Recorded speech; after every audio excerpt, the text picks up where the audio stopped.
السلام عليكم متتبعين الأعزاء، مرحبا بكم معايا في قناتي قناة وصفات شهرزاد. اليوم مع فيديو جديد مع وصفة جديدة. اليوم غنحضروا واحد الرولي كيجيب نكهة الحامض، كيجي رائع. كنتمنى يعجبكم وتجربوه، وما تنسونيش بجيم وابوني، واللي مازال ما اشترك يشترك في القناة. ندوزو للمقادير، بسم الله على بركة الله.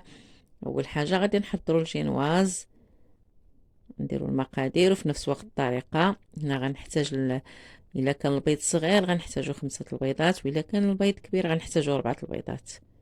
البيض بدرجه حراره الغرفه، ما تخرجوش من الثلاجه حتى ما تستعملوش يكون سخون، حتى ياخذ حراره الغرفه، درجه حراره الغرفه عاد تستعملو. استعملت 5 البيضات زائد فاني، خنيشه وحده ديال الفاني. كلكم تضيفوا الفاني سائله. هنا واحد القبيصه ديال الملحه، وهنا وإلا بغيتو ديك النكهة ديال الحامض تكون شوية زايدة، كديري واحد راس المعلقة ديال نكهة الحامض هنا مع البيض. هنا غادي نضيف كأس إلا ربع من سكر حبيبات، سكر سنيدة، كأس إلا ربع بالقياس كأس العنبة. صافي هنا كنطربو بدرجة بسرعة منخفضة، من بعد بسرعة عالية. كنبقاو نطربو من 8 إلى 10 دقائق حتى كيتضاعف الحجم وكيعطينا هاد الشكل كيكون. يعني مني كنديرو منه خطوط كتبقى هاد الخطوط ثابته. هنا كنعرفو بان الخليط ديال البيض صافي راه نجح معنا. صافي كنحيدو الطراب الكهربائي وكنستعملو شي سباتيلا او طراب يدوي. وهنا غادي ناخدو كأس ديال العنبة من الدقيق الممتاز، كنغربلوه مرتين، 2 المرات كنغربلوه باش ينجح معنا الجينواز. هنا كنضيف الدقيق شويه بشويه مع التخليط. هنا ضفت، فرقته على 3 المرات. وهنا ضفت شويه ديال الخماره ديال الحلوى، غير راس المعلقه. نتوما لما بغيتوش يجيكم شويه طالع ما تضيفوش، اللي كيبغي الجينواز يكون رقيق ما يضيفش الخماره. صافي وكنستمروا بهذه الطريقه هذه حتى كيدخل داك الدقيق في خليط البيض. يعني كنخلطو من الاسفل الى الاعلى باش يبقى الخليط البيض مهوي ما ينزلش. هنا كنزولو هذاك الطراب وكنجمعو الخليط اللي في الجوانب ديال الاناء، نديرو بالسباتيلا كنجمعوه. صافي كنشوفو ربما يبقاو شي حبيبات حتى هما ندمجوهم مع الخليط. صافي هنا كنكونو شعلنا الفران خليناه يسخن. كناخدو واحد الطاوة 30 على 40 وندهنوها بالزيت ونفرشو عليها الكاغيط وندهنوها كذلك بالزيت باش نتفاداو داك الالتصاق. صافي وكنسرحو هاد الخليط ديال الجينواز وندخلوه الفران على حرارة. هنا الفران غنستعمل فرانة الغاز على حرارة مهيلة، على درجة مهيلة. غادي ندخلوه يطيب. هنا غادي ياخد ليا 15 دقيقة على حرارة مهيلة، على درجة مهيلة، ياخد ليا 15 دقيقة.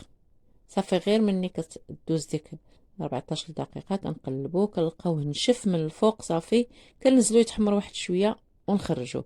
بعد ما خرجت الجينواز هنايا شديتو درتو له في كاغيط اخر ورشيتو بسكر سنيده ولويتو، خليته برد شويه. ها هو هنايا صافي غادي نستعملو.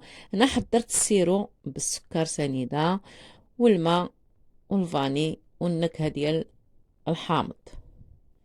انا ضفت شويه ديال نكهه الحامض انها كتعطي داك اللون وكتعطي نسمه الحامض جد رائعه.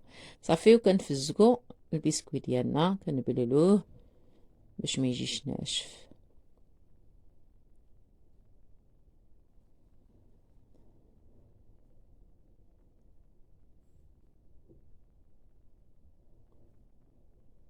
هنا طربت الكريمه ديالي، نتوما استعملوا اي كريمه كتنجح معاكم. طربت الكريمه وكنديرها هنا بهذا الشكل هذا باش تجيني سهله. نديرها في البوش كتجيني سهله.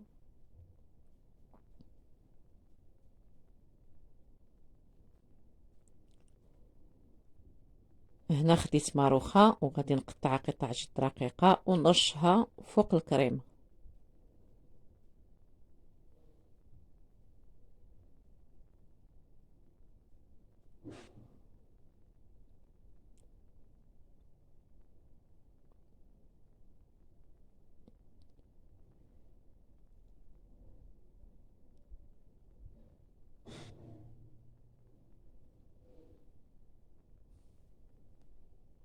هنا غادي نطوي الرولي،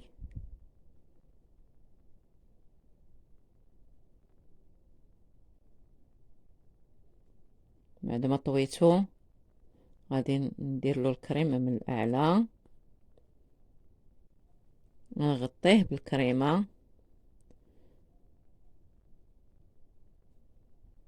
ونقاد الجوانب ديالو وناخد فرشيطة ونعمل خطوط بهذا الشكل، خطوط مائلة، وكنديروا خطوط مائلة من في كل اتجاه. دابا كنمشيو بهذا الشكل، عاود نديروا خطوط مائلة باتجاه معاكس.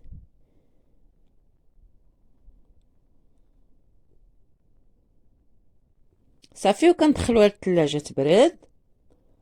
بعد ما كتبرد كنزوقوها بالكريمة، كنزيدو عليها النكهة ديال الحامض باش تعطينا هذاك اللون.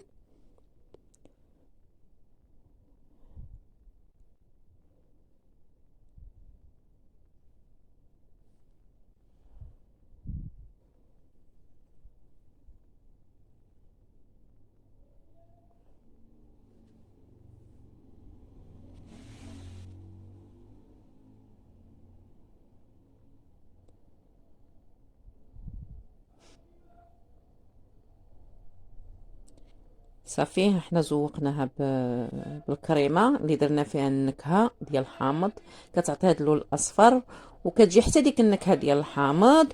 وهذا هو الرولي ديالنا اللي حضرناه، وبالصحه والراحه، وكنتمنى تجربوه. المذاق ديالو كيجي غزال ورائع، وكيجي هكذا بهذا الشكل وبداك الشكلاط، كيجي المذاق ديالو زوين ما بين المذاق ديال الشكلاط والنكهه ديال الحامض. وبالصحه والراحه، والى اللقاء.